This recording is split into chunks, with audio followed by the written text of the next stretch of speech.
ఆధీనంలో జరుగుతున్నటువంటి సంస్థ కాబట్టి ఈ సంస్థ బలోపేతం కావడం వల్ల ప్రభుత్వ రంగ సంస్థ బలోపేతమైందనేటువంటిది ఆనాడు కేసీఆర్ గారి యొక్క ఆలోచన. అందుకే ఈ తాడిచెర్ల 2 అదేవిధంగా సింగరేణిలో తొలిసారిగా 1995 సంవత్సరంలోనే సింగరేణి సంస్థ ఈ బ్లాకును గుర్తించినటువంటి విషయాన్ని ఈ సందర్భంగా గుర్తు చేస్తున్నా. మరి 13 సంవత్సరాల పాటు అంటే అప్పుడే ఈ సింగరేణి సంస్థకు ఈ బ్లాకును కేటాయించినప్పటికీ అనేక కారణాల వల్ల మైనింగ్ లీజ్ కావచ్చు, అటవీ శాత అనుమతులు కావచ్చు, ఇవన్నీ కూడా వీటి అనుమతులు రాకపోవడం వల్ల దాదాపు 13 సంవత్సరాల నిరీక్షణ తర్వాత ఈరోజు ఈ బ్లాకును సాధించుకోవడం జరిగింది. అదేవిధంగా 2015లో కేంద్రంలో బీజేపీ అధికారంలోకి వచ్చిన తర్వాత గతంలో ఉన్నటువంటి చట్టాన్ని ఎంఎండిఆర్ అమెండ్మెంట్ యాక్ట్ను మళ్ళొకసారి అమెండ్ చేస్తూ దేశంలో ఉన్నటువంటి ఈ బొగ్గు కావచ్చు ఇతర ఇవన్నీ కూడా ఈ పబ్లిక్ ఓపెన్ టెండర్ ద్వారానే కేటాయించాలనేటువంటి ఒక నిర్ణయం తీసుకోవడం వల్ల మరి సింగరేణి సంస్థ ఆ రోజు ఆలోచనలో పడ్డది, అతలాకుతలమయ్యే పరిస్థితి ఏర్పడ్డది. దాంతో ఆ రోజు ఇక్కడ రాష్ట్రంలో అధికారంలో ఉన్నటువంటి బీఆర్ఎస్ పార్టీగా మేము, మా ముఖ్యమంత్రి కేసీఆర్ గారు దీన్ని తీవ్రంగా వ్యతిరేకించి ఈ ప్రాంతంలో ఉన్నటువంటి బొగ్గు బ్లాకులను సింగరేణి సంస్థకే ఉండాలనేటువంటి గట్టి పట్టుదలతో మరి దీన్ని వ్యతిరేకించడమే కాకుండా ఆ రోజు ఏవైతే బలవంతంగా మరి టెండర్లు పిలిచినటువంటి ఏవైతే కళ్యాణ్ గాని బ్లాక్ 6 కావచ్చు, కోయగూడెం బ్లాక్ 3 కావచ్చు, సత్తుపల్లి ఓపెన్ కాస్ట్ 3 కావచ్చు, శ్రావణపల్లి కావచ్చు, ఇవన్నీ కూడా 2021 డిసెంబర్లో ఆనాడు కేసీఆర్ గారు దీన్ని వ్యతిరేకిస్తూ ప్రధానమంత్రి నరేంద్ర మోడీ గారికి లేఖ రాస్తూ ఇది కేంద్ర ప్రభుత్వ రాష్ట్ర ప్రభుత్వ ఆధీనంలో నడుస్తున్నటువంటి సంస్థ కాబట్టి ఖచ్చితంగా సెక్షన్ 17A చట్టం ప్రకారం ఇవి ఈ ప్రభుత్వ రంగ సంస్థకే ఉండాలనేటువంటి ఉద్దేశంతో మరి ఆనాడు గట్టి పట్టుదలతోటి ముఖ్యమంత్రిగా కేసీఆర్ గారు మరి వీటిని వ్యతిరేకించడం జరిగింది. అయినప్పటికీ ఈ అభ్యర్థనను కూడా త్రోసిపుచ్చి బలవంతంగా టెండర్లకు వెళ్ళడం వల్ల మరి సింగరేణి సంస్థ భవిష్యత్తే ప్రశ్నార్థకంగా మారుతున్నటువంటి సమయంలో ఈ సంస్థను మరింత బలోపేతం చేయాలనే ఉద్దేశంతో ఆనాడు ముఖ్యమంత్రి కేసీఆర్ గారు ఇతర ప్రాంతాలలో కూడా కోల్ మైన్స్ను మనం ప్రోత్సహిస్తే బాగుంటుంది, టెండర్లలో పాల్గొంటే బాగుంటుందనే ఉద్దేశంతో ఆ రోజు ఒరిస్సాలోని నైని బొగ్గు బ్లాక్ను కూడా తీసుకునేటువంటి ప్రయత్నం చేయడంతో పాటు వాటికి అనుమతులు సాధించడంలో కూడా ఆ రోజు ముఖ్యమంత్రిగా వారు గణనీయమైనటువంటి పాత్ర పోషించినటువంటి విషయం మనందరికీ తెలుసు.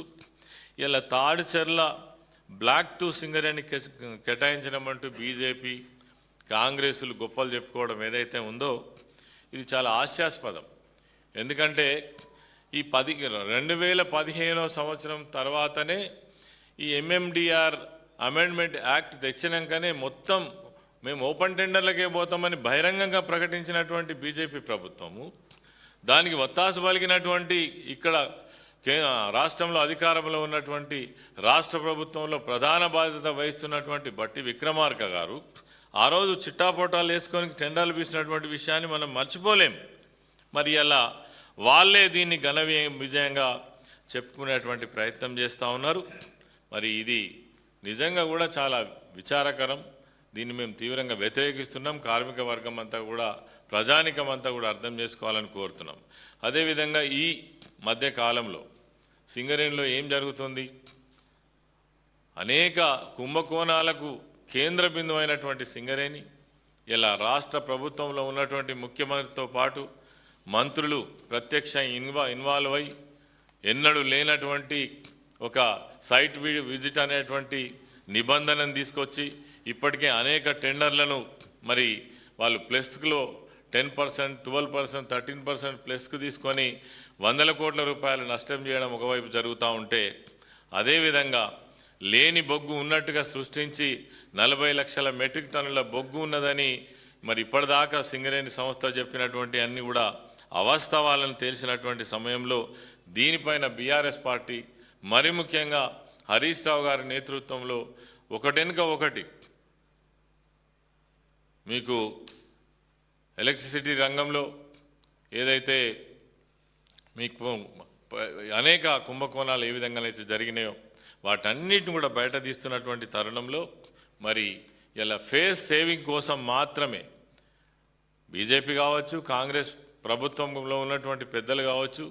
వాళ్ళు ప్రజల్లో అంటే ఈ కుంభకోణాలన్నీ కప్పిపుచ్చుకోవడం కోసం కేవలం ఫేస్ సేవింగ్ కోసం మాత్రం చేస్తున్నటువంటి ఒక ప్రయత్నం తప్ప మరి ఆనాడు మాట్లాడినటువంటి మాటలకు ఈనాడు మీరు చెప్తున్నటువంటి మాటలకు పొంతనే లేదు. కాబట్టి ఈరోజు కాంగ్రెస్ ప్రభుత్వం కావచ్చు, బీజేపీలో ఉన్నటువంటి మరి నాయకులు కావచ్చు, ఇలా ఏదో మేము ఘనకార్యం సాధించినామని చెప్పడం ఏదైతే ఉందో హాస్యాస్పదం. ఇది కేవలం బీఆర్ఎస్ పార్టీ కేసీఆర్ గారి నాయకత్వంలో తెలంగాణ బొగ్గుగని కార్మిక సంఘం యొక్క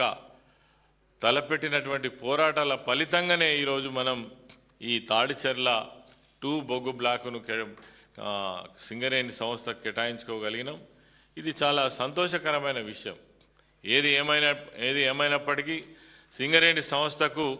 మరి ఈ కోల్ బ్లాక్ కేటాయించడం సంతోషం. అంతేకాకుండా మేము ఇలా డిమాండ్ చేస్తున్నటువంటిది ఒకటే, గతంలో మీరేవైతే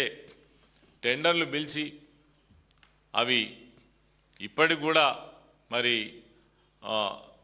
యాక్షన్లోకి రాకుండా ఉన్నటువంటి ఏవైతే ఉన్నాయో మీకు చిత్తశుద్ధి ఉంటే కోయగూడెం 3 కావచ్చు, సత్తుపల్లి 3 కావచ్చు, అది శ్రావణపల్లి కావచ్చు, వీటన్నిటిని కూడా సింగరేణి సంస్థకు కేటాయించిన నాడు నిజంగా మీకు చిత్తశుద్ధి ఉన్నట్టు, మీరు సింగరేణి సంస్థ అభివృద్ధి కోసం పాటుపడ్డట్టు, మీరు ఇలా చేస్తున్నటువంటి ఏదైతే సంబరం ఏదైతే ఉందో, మీరు మీ ఘనకార్యం ఏదైతే ఉందో నిజంగా ఉన్నట్టుగా మేము భావిస్తాం. కాబట్టి ఇది కేవలం మరి ఒక మభ్యపెట్టడం కోసం ప్రయత్నం చేస్తున్న విషయంగా మనం గమనించవచ్చు.